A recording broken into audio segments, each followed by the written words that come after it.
But the most insidious form is perhaps the third. Here the facts and gravity of the matter are accepted, but not acted upon. Knowledge is not an issue. The harm is fully acknowledged, but the obligation to intervene is suppressed through one cognitive technique or other. 2. Building on Cohen, Carrie Marie Norgiard has argued, in Living in Denial, Climate Change, Emotions, and Everyday Life, that implicatory denial has been the general response to the climate crisis in advanced capitalist countries. Her study is based on observations in Norway during one warm winter, when the normally snow-covered mountains lie bare. Her informants do not doubt the distressing reality of climate change, it is all too obvious, and their government has vowed to address it since day one, but they find myriad ways of evading it, passing over it, pretending that they deal with it as they go about their daily lives with nugatory modifications. When it comes to doing nothing, there is no lack of ingenuity. 3. But on climate, denial cannot continue in this implicatory mode forever. The kind of denial we have been primarily concerned with here, that propounded by the denialist ISA and most of the far right, would seem to fall into the two first categories, which we can, for simplicity's sake, merge under the rubric literal. Given its rise to prominence and power in the last decade, we then face an enigma. Why would implicatory denial revert to the stage of literality?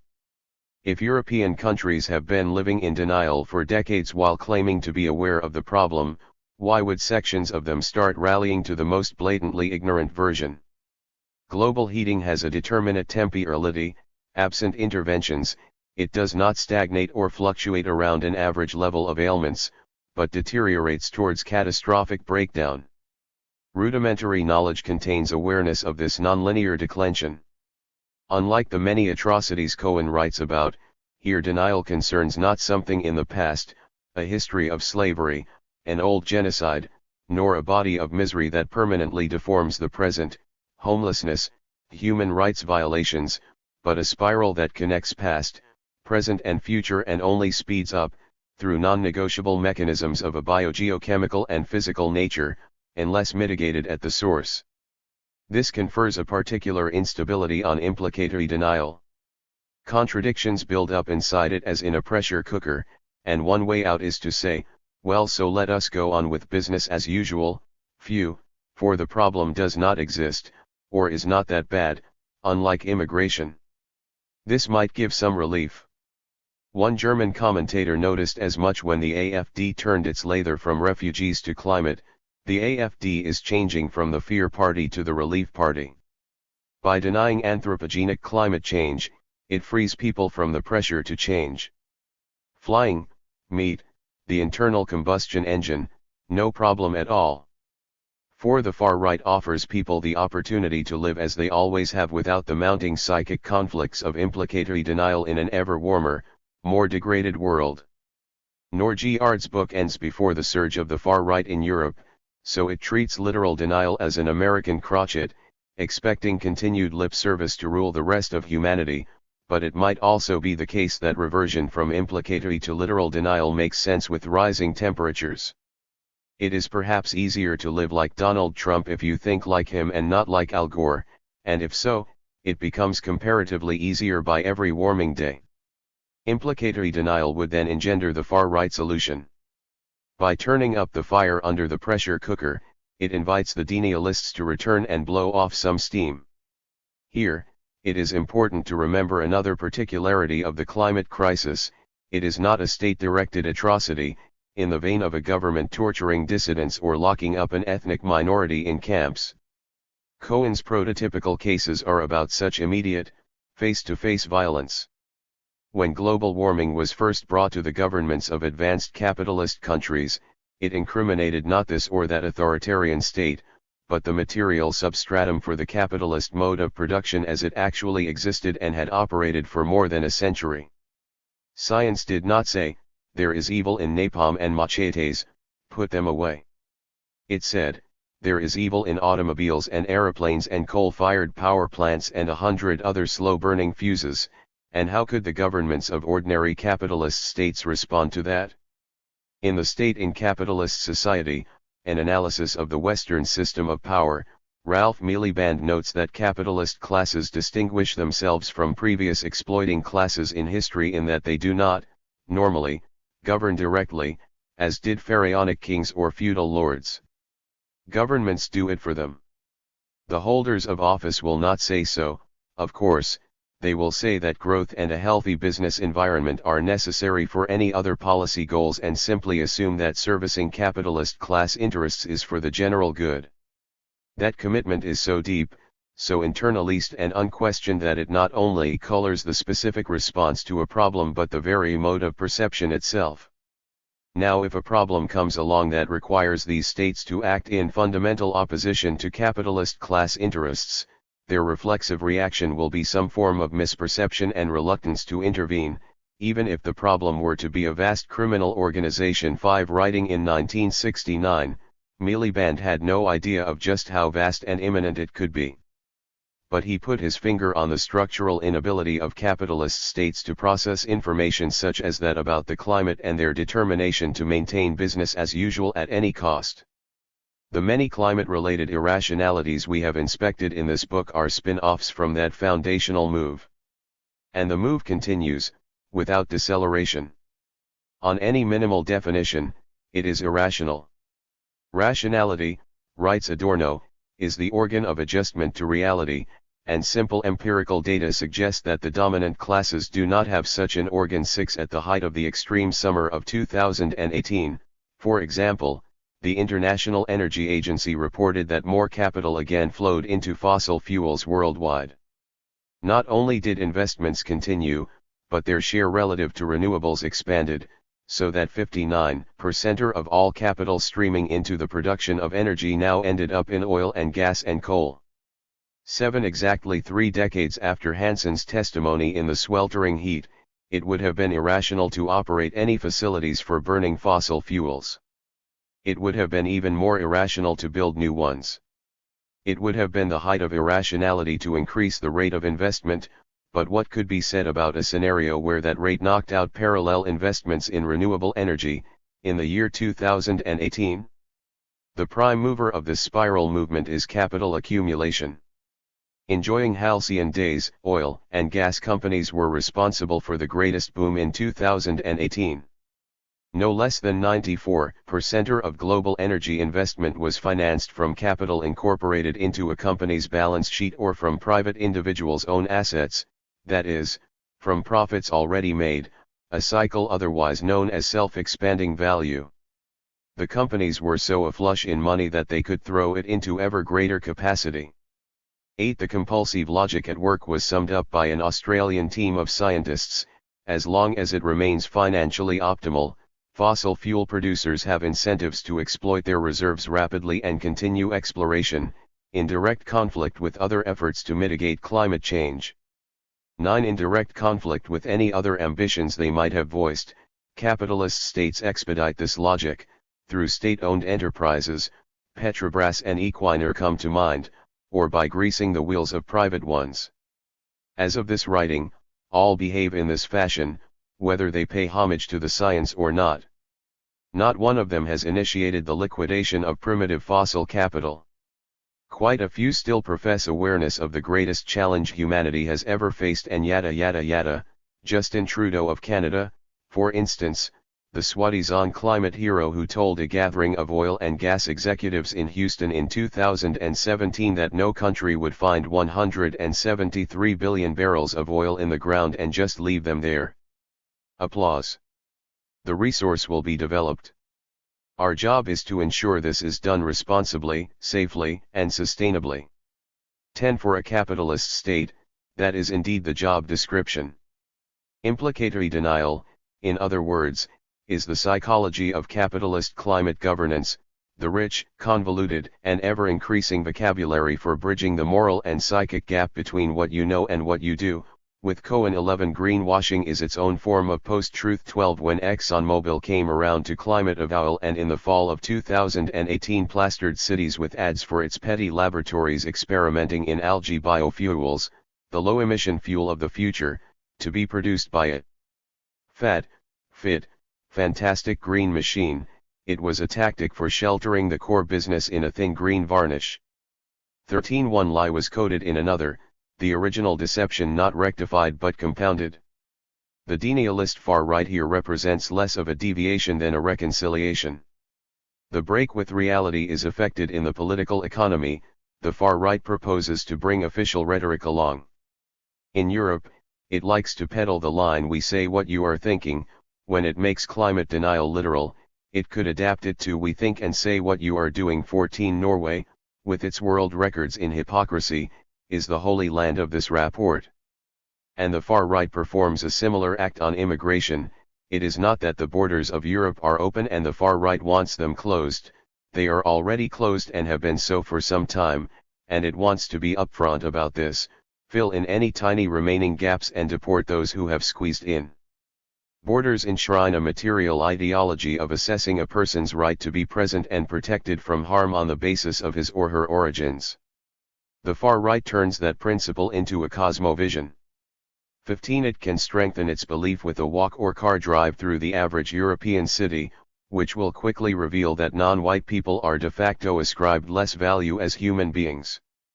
Some political scientists have theorized the permanente presence of far-right parties in European politics as a normal pathology, but, in an incisive paper, Mudd has turned this around. They rather represent a pathological normality. They are in line with key tenets of mainstream ideologies and advocate their radicalization. Or, as Althusser would have it, the ideology of the far right does not merely describe the real relation, it expresses it as a will. 16. This goes for climate and for race. Is there anything new here? For more than 30 years, the tendency has been emerging among the masses of the advanced industrial countries to surrender themselves to the politics of disaster instead of pursuing their rational interests and, chief of all, that of their own survival. 17. From this tendency, generations of irrationalities appear to be spawned. They are not hatched in dysfunctional brains. Proto-fascist individuals are not ill, not clinically psychotic, but often even better adjusted than the non-prejudiced ones. 18. Among the messages in a bottle Adorno sent out like an armada, this one is not the least disconcerting. The break with reality is caused by reality itself and then reacts back upon it.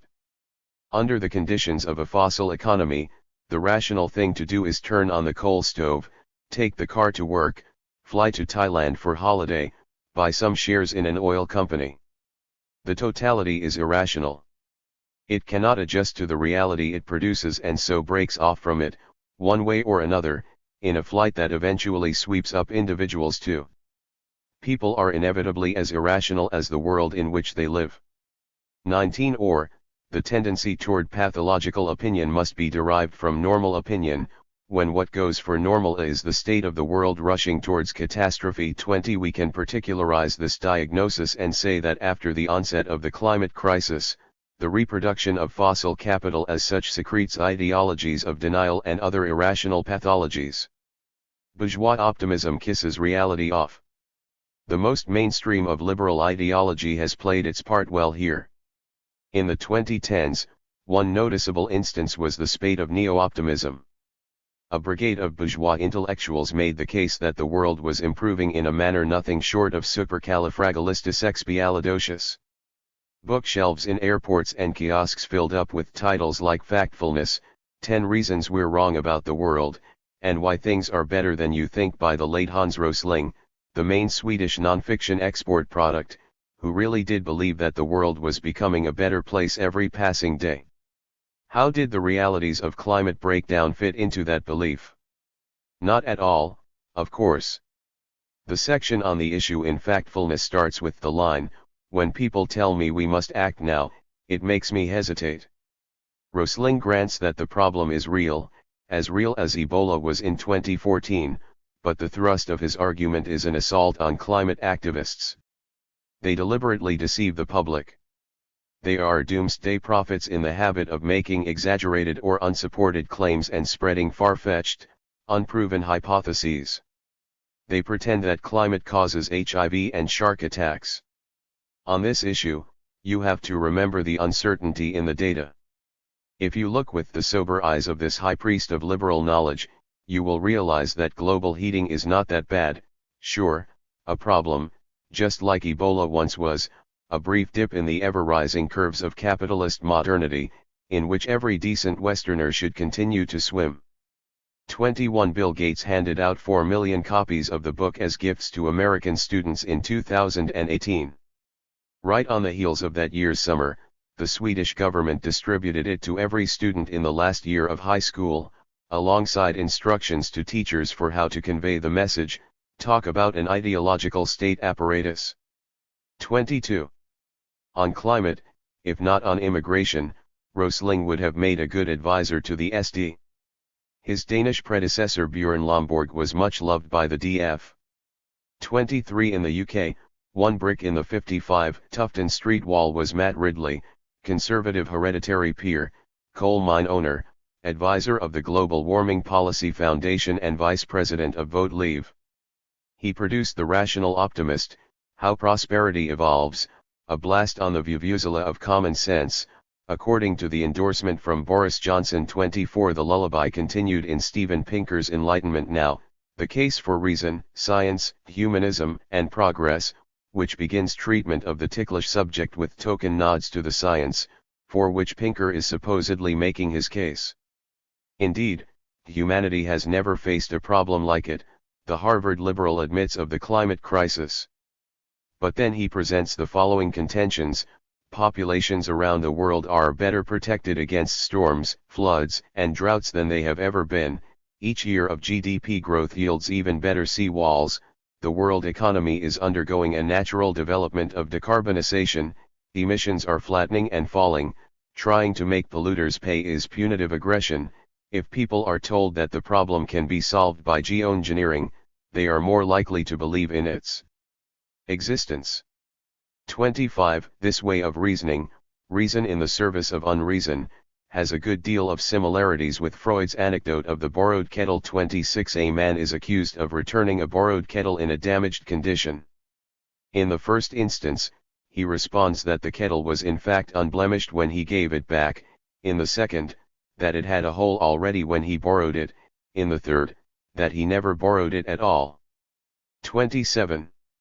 Massively popular among well-off readers, the neo-optimists accepted the assignment of defending bourgeois civilization against the accusation that it burns the earth, the nub still being that no radical intervention is needed, it would just cause unnecessary misery.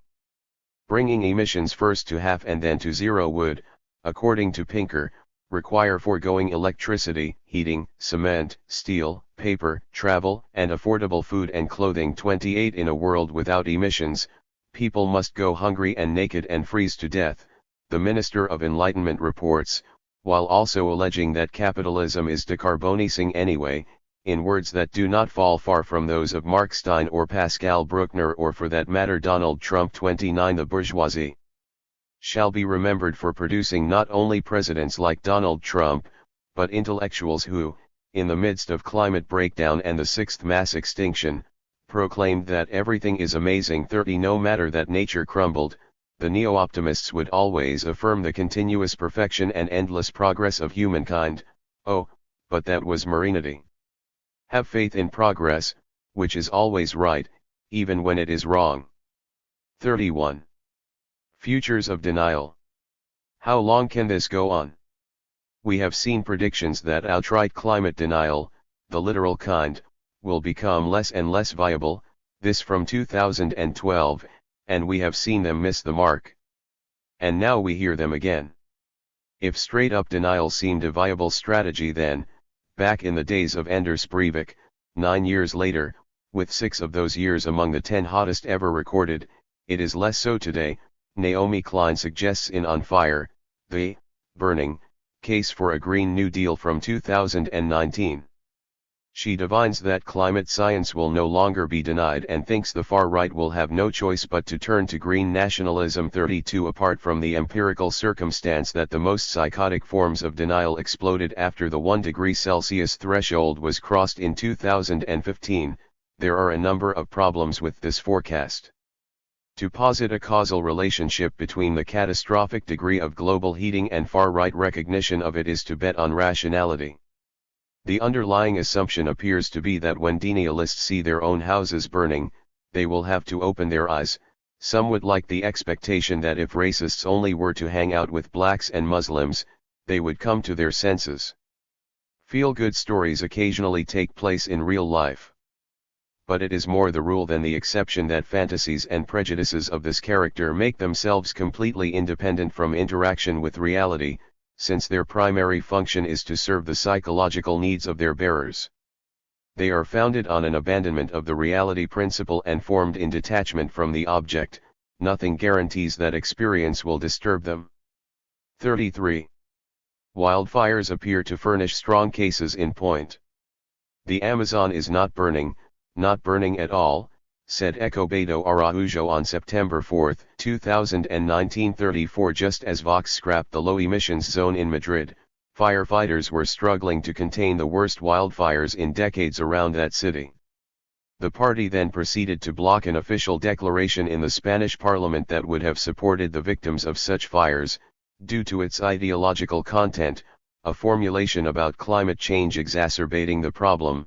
35. When California burned again in August 2018, Donald Trump blamed environmental regulations, and when Australia suffered an inferno in late 2019 topping that in the Amazon, at least 15 times the area incinerated, an army of ministers and politicians and pundits from the right lined up to deny any climate connection, other than possibly, the now obligatory theory, that climate activists did the deed.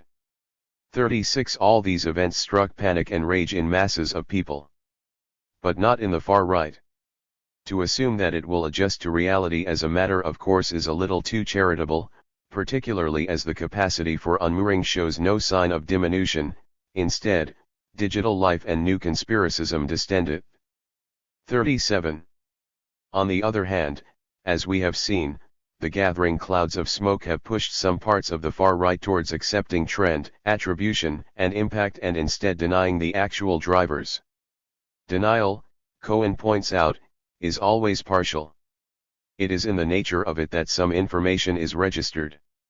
38. The parameters of denial can then shift, as it is indeed likely to do in later stages of this crisis. Yes, global warming as such exists, but it is not the cause of this extreme weather event.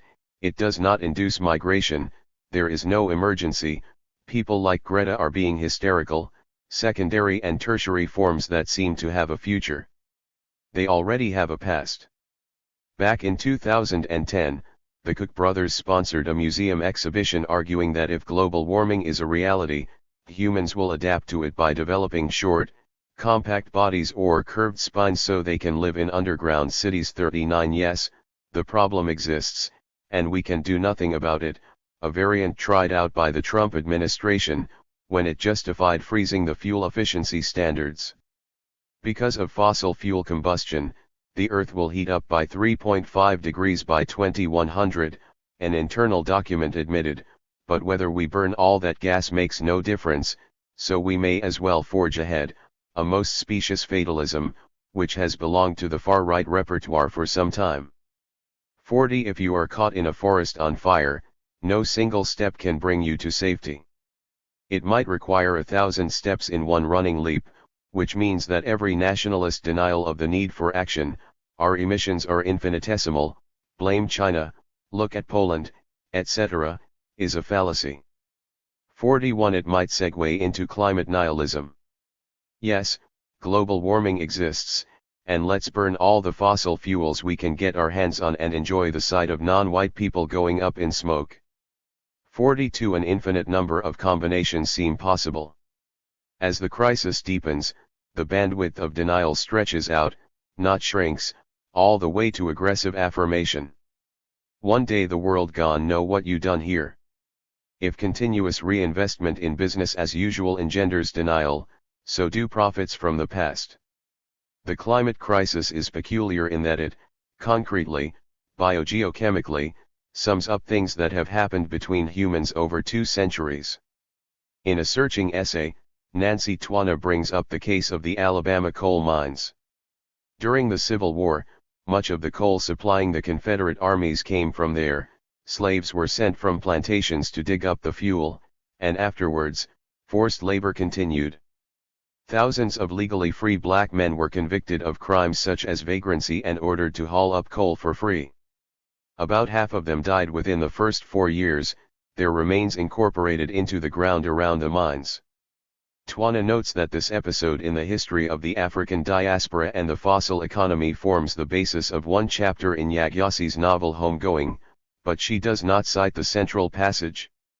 And the people on strike broke the line, swarming the few white bosses who were standing guard. They broke the shafts and dumped the coal from the tramcars before breaking those too. H grabbed a white man by the throat and held him over the vast pit. "One day the world gone know what you done here," he said to the man, whose fear was written plainly across his blue eyes, bulging now that H's grip had tightened. 43.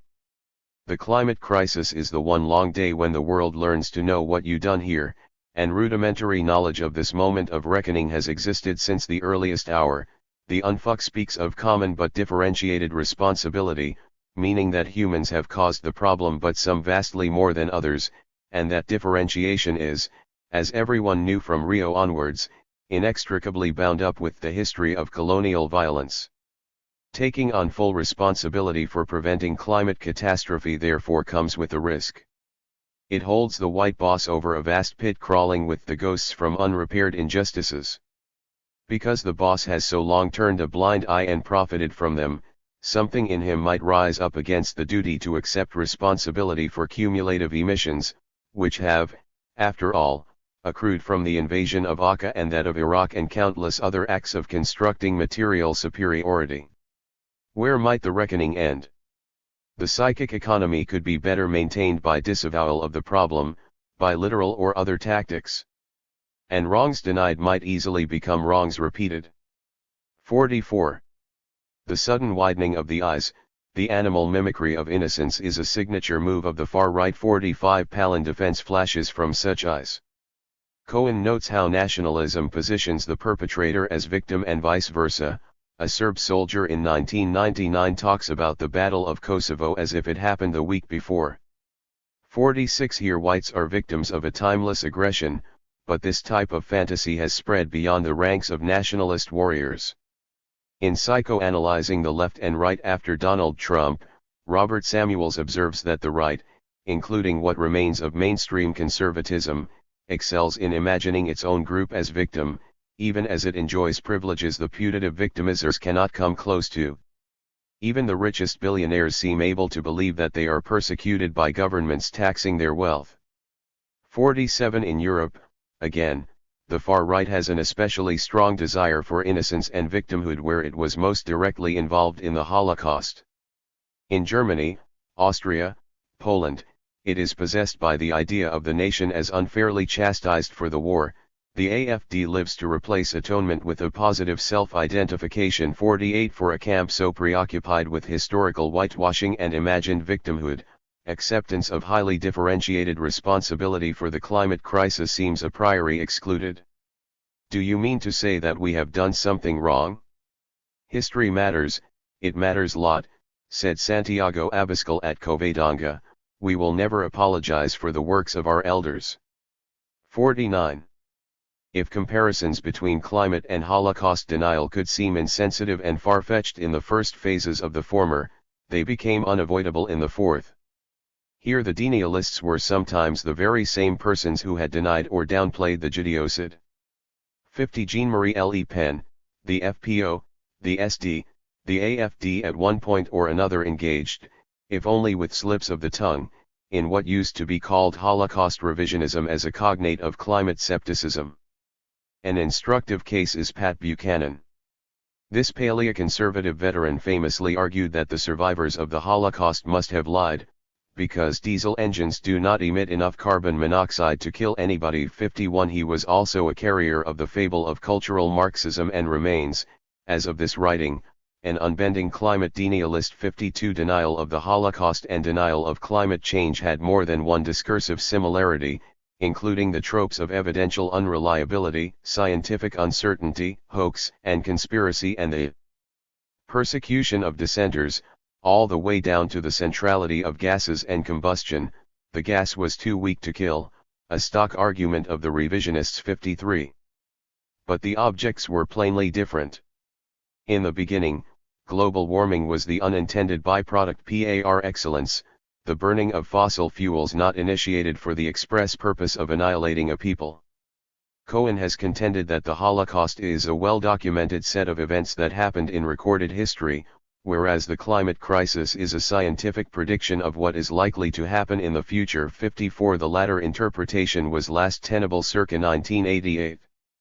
There is, surely, a difference in temporality.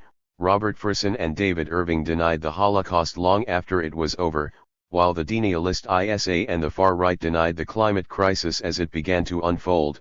Only the former, it follows, lacked impact on the course of the events in question. No one is being killed as a result of the deniers' lies, writes Deborah Lipstadt in her classic account of Holocaust denial. 55 The same could not be said of climate deniers. Their crime is vast, one more thing the world gone know. On feedback mechanisms. If holding on to business as usual generates irrationalities, so does the catastrophe itself. It can drive people crazy. Imagine you are in the loop, see the storms and the droughts, register the unheard of weather anomalies in your area, receive the news of scientific reports and even worse events farther away. Imagine you keep the open secret inside you for years. It grates on you, wears you down. Nothing seems to ameliorate the situation. The forces rushing towards breakdown appear all-powerful, beyond supplication. You cannot see how they could be brought under control. How do you stay sane? You do not, you panic, or, with Adorno and Horkheimer, there is panic ready to break out at every moment, because people expect that the world will be set on fire by a totality over which they have no control. 56 If the situation goes on long enough, and if still no breakout seems viable, or if the demands it places on people are extortionate, revolution never being a comfortable undertaking, there might be one option left, affirming the forces of destruction. Life in late capitalism is a life among absurdities, the most blatant of which is the threat brought to mankind by the very same technology which was furthered in order to make life easier. Who wants to survive under present conditions is tempted to accept such absurdities, like the verdict of the stars, rather than to penetrate them by thinking, which means discomfort. 57.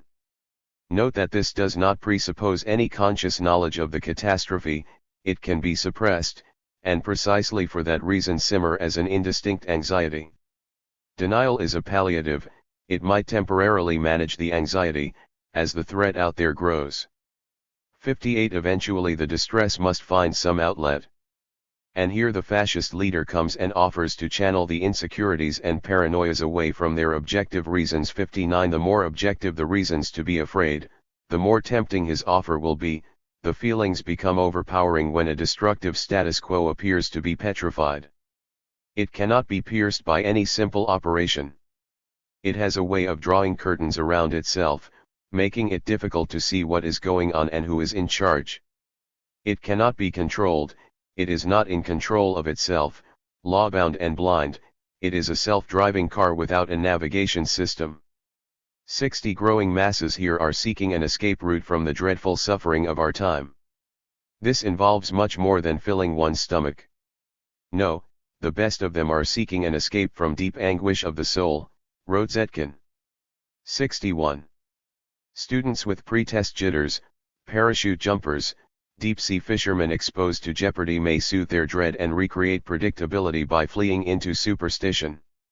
In experiment after experiment, psychologists have showed that when individuals experience a lack of control, they are prone to create illusory pattern perception to restore their sense of control, conspiracy theories being one option. 62. Now, if there is something we can predict about unmitigated climate breakdown, it is that it will intensify the lack of control. To what effect? This question has recently been subjected to initial experiments, with psychologists feeding informants messages about climate change imperiling their well-being. One team tested students in Germany and the UK and found that both reacted by expressing hostility towards outgroup others. The climate crisis, the researchers concluded, can subtly increase people's general readiness to aggress toward deviant groups, which would ensure that the source of the malaise remains unaddressed, so that the two processes may fuel and catalyze each other. 63 Another team had Austrians and Argentinians undergo a survey and observed that the former, but, interestingly, not the latter, responded to scientifically accurate information about the climate by reaffirming the greatness of their own ethnic nation. The anxiety was relieved by the in-group closing ranks against non-Austrians who had done nothing to induce it. 64 A sense of control can apparently be reboosted by charging groups with essences and then derogating or deleting the negatives. 65 Rationalization of this effective logic could occasionally appear on the far right. Towards the end of the Swedish summer of 2018, one of the leading publicists of the SD argued that voters exerted no influence over the climate, but we can have full control over migration, notably by initiating repatriation. Swedes just had to live with the former, while the latter could be dealt with. 66 Some apocalypses are more easily remedied than others. This, evidently, is the psychology of scapegoating, encountered throughout this book and bound up with the desire for expulsion. In chapter 16 of Leviticus, Aaron is instructed to lay his hands on the live goat, and confess over it all the iniquities of the people of Israel, and all their transgressions, all their sins, putting them on the head of the live goat, and sending it away into the wilderness, also identified as a barren region. 67 In Europe, immigrants in general and Muslims in particular have had hands laid on their heads in this manner for a couple of decades by now. 68 The hatred against a racial minority cannot be worked off because it can never be fulfilled, with Adorno and Horkheimer, because it carries the weight of a destructive status quo. There can be no satisfaction, only enraged repetition. 69 Has this effect already left an imprint? By the very nature of the thing, the extent to which recent outbreaks of racism have been caused by unconscious anguish related to the state of the planet is anybody's guess. But if the effect exists, we must conclude that it risks becoming more powerful in the near future. Insofar as the crisis appears more frightening and unstoppable, there will be a tremendous amount of energy seeking compensatory control. 70 Living goats are in the enclosure, marked with signs of foreignness and scary globality. If the far right were to be possessed by this spirit, what could hold it back? Nothing in itself. Nationalism is a slide towards excess. The flame for myself. A case could be made that most symptoms we have inspected here are bound together by the one trait of narcissism. Libidinal investment in self rather than others, or infatuation with one's own grandiosity, is implicated in conspiracy theories in general and new conspiracism in particular. I have reason to believe only myself, plus those who hold up mirrors to my face. 71 The answer is me. Me. I talk to myself, Donald Trump responded when asked about his source of information and advice. 72 Contrary to his own belief, he is not one of a kind. There is a type of human being who, Adorno writes, ultimately cannot be spoken to, can probably not be reached at all, and lives on a kind of narcissistic island. The profile of the inveterate denialist. 73 What Adorno had before his eyes, of course, was fascist propaganda, which announces that the follower, simply through belonging to the in-group, is better, higher and purer than those who are excluded. Nazism in particular increased beyond measure the collective narcissism, simply put, national vanity, a concept recently operationalized by a group of scholars led by Agnieszka Golik-Dzavala and Alexandra Sikaka, who argue that some people adore and crave adoration of their own groups rather than themselves as individuals. 74 Libidinal investment is here moved to the level of the collective, more precisely the nation. Collective narcissists demand constant validation of the greatness of their nation, with real-time and real-world consequences. Using all the data available to social psychologists, Golik-Dzavala, Sikaka and their colleagues have demonstrated that people scoring high on this trait supported Trump, voted for Brexit, backed the PiS and believed that Jews and gender studies plotted to devalue the Polish nation. 75 They would probably find the same sublated self-love under any other stone they turned.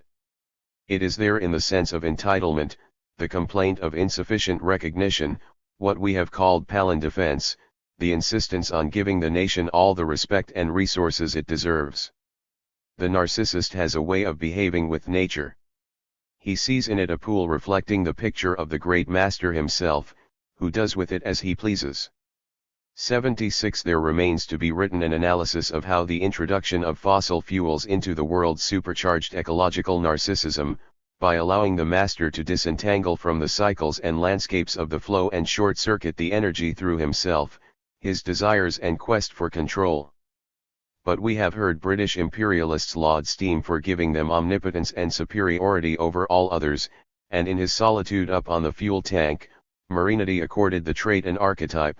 At last, I break loose and fly freely / over the intoxicating abundance.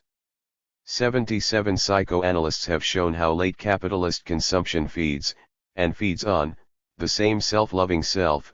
I buy this commodity because I'm worth it, and when I have bought it I have proven my worth.